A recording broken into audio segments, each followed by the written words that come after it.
Dengan target penambahan kapasitas pembangkit yang berada di 69,5 gigawatt dan juga 61%-nya ini adalah EBT. Anda melihat apakah target ini cukup realistis dan bisa kita gapai atau perlu dukungan-dukungan dari pemerintah? Seperti misalnya kalau kita berbicara mengenai EBT. Ini kan ada pendanaan yang juga tidak sedikit. Butuh waktu bagi kita untuk bisa bersama-sama begitu ya. Kita menuju penggunaan energi bersih atau energi baru terbarukan. Anda melihat apakah ini cukup realistis? Boleh dibilang realistis ya, tentunya nanti kita lihat dari sisi progres ya. Apakah betul-betul sesuai dengan target. Kita lihat kan di 5 tahun pertama dari RUPTL ini targetnya sekitar rata-rata 5 gigawatt per tahun. Pada waktu periode 5 tahun berikutnya itu cukup fantastis kenaikannya. Dan terutama porsi sumbangan dari RBT yang sangat besar, yang sangat ditunggu-tunggu oleh Indonesia karena bauran energi kita masih sangat mengandalkan fosil. Gitu. Jadi saya lihat potensi-potensi EBT ini memang banyak yang belum terserap gitu loh, oleh sistem kelistrikan di Indonesia. Dan inilah pentingnya RUPTL ini benar-benar memfokuskan kepada energi baru terbarukan gitu kan. Ya kembali lagi kalau dari apelasi kami memandang bahwa memang sangat penting diteruskan dengan adanya perangkat regulasi yang lengkap ya. Perlu ada konsistensi dari kebijakan. Dan juga penyederhanaan proses-proses ya, seperti contoh dari proses negosiasi kontrak dan juga tender tentunya perlu lebih disempurnakan lagi supaya lebih transparan, lebih akuntabel dan juga memang yang kami harapkan tentunya adanya pencapaian return yang maksimal itu penting ya, karena memang iklim investasi itu sangat bergantung kepada level return yang memadai bagi pelaku usaha. Jadi ini kita mau paksakan untuk listrik murah, tapi at the same time untuk menciptakan inovasi dan untuk melakukan breakthrough kepada energi-energi baru yang memang di sistem belum ada, itu membutuhkan capital expenditure yang besar di awal, membutuhkan investasi yang besar. Jadi ini membutuhkan dukungan pemerintah tentunya dan juga dukungan PLN supaya kita meningkatkan kerjasamanya supaya ini sama-sama berhasil gitu. Kalau saya lihat dari RUPTL sih memang ini merupakan roadmap ya, peta jalan gitu kan. Jadi memang sudah menentukan arah ke depan 10 tahun kemana sistem kelistrikan kita gitu kan. Itu sudah sangat bagus dan memang ini sudah merupakan turunan ya dari kebijakan sebelumnya. Ada RUKN, ada kebijakan energi nasional. Jadi ini sudah konsisten. Tinggal nanti masalah implementasinya. Dan tentunya kita di pelaku usaha tahu sendiri bahwa kesulitannya biasanya banyak hal yang terjadi di lapangan, ya kan.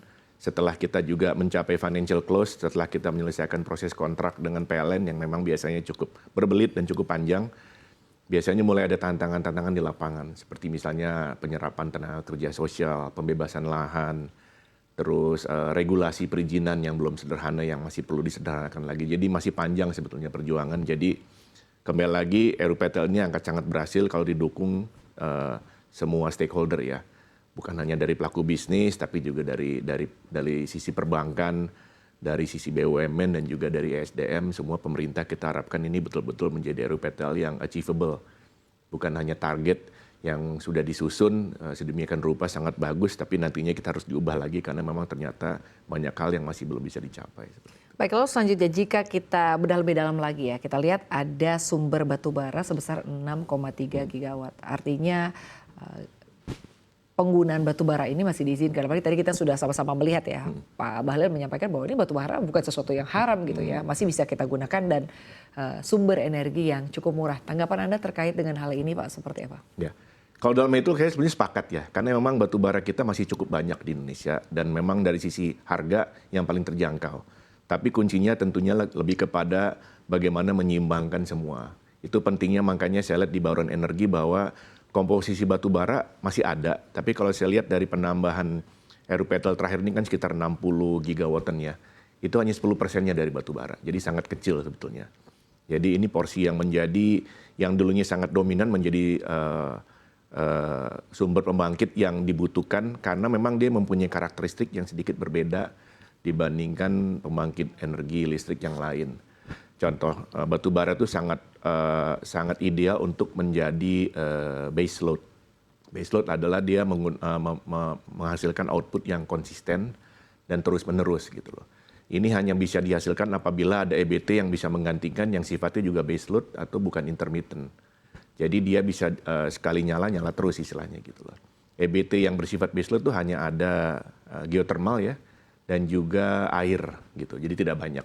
Dan itu semua bukan skala kecil, rata-rata membutuhkan investasi yang besar. Jadi selama itu belum ada alternatifnya yang juga harganya juga masuk ya, affordable dan terjangkau, menurut saya batu bara masih diperlukan di dalam energy mix kelistrikan nasional. Jadi bauran energi ini menurut saya batu bara tidak bisa dihilangkan sama sekali, tapi hanya khusus untuk menjaga kehandalan pasokan listrik supaya tetap kita belajar kemarin waktu ada kasus di Bali ya. Ya. Itu memang pentingnya mempunyai backup yang cukup gitu. Jadi kita jangan sampai terlalu ambisius mengejar energi baru terbarukan, apalagi yang membutuhkan Kita battery belum siap storage. begitu ya. Tapi dari sisi investasi baterai dan juga dari sisi investasi transmisi dan untuk menjaga kehandalan pasokan itu belum disiapkan, sehingga menurut saya disinilah fungsi batu bara yang masih dibutuhkan di RUPTL ini. Baik, semakin menarik.